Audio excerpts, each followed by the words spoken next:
Kasamang ilang sibilyan na volunteer mula sa mga bayan ng Pangantukan at Lantapan, ginalugad ng Philippine Air Force ang Mount Kalatungan sa Bukidnon para hanapin ang FA-50 fighter jet na naiulat na nawawala Martes ng madaling araw.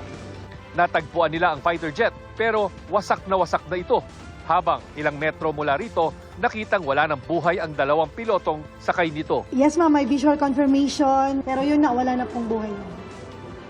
Pero nakita sila, doon lang sila sa aircraft, kung asa na crash. Hindi muna pinangalanan ng Air Force ang mga nasawing piloto, pero anila may karanasan at qualified ang mga biktima.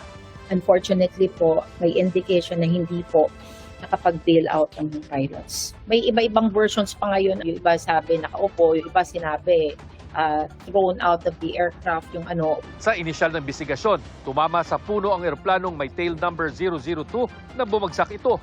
Galing sa Mactan Air Base sa Cebu ang FA-50 kasamang iba pang fighter jet.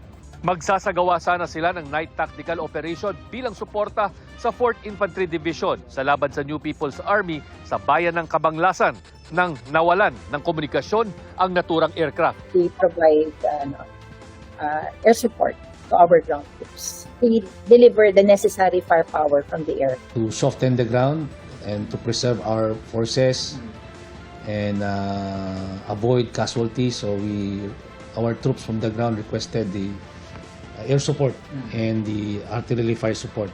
Patuloy pa rin ang retrieval operation para makuha ang labi ng dalawang piloto. Bukod sa anti-terrorist operations, ginagamit din ng FA-50 fighter jets sa joint patrol sa West Philippine Sea. Naipadala na rin ang mga ito sa pitch black exercises sa Darwin, Australia.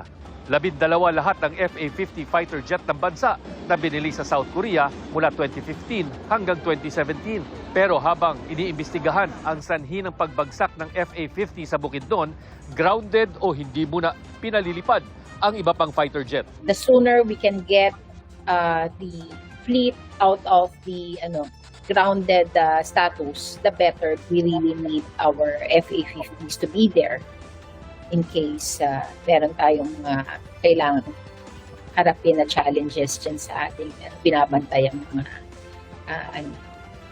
territorial waters and exclusive economic zone areas. Hindi pa masabi ng Air Force kung apektado ng crash ang planong magdagdag pa ng 12 FA-50 para makumpleto ang isang jet fighter squadron.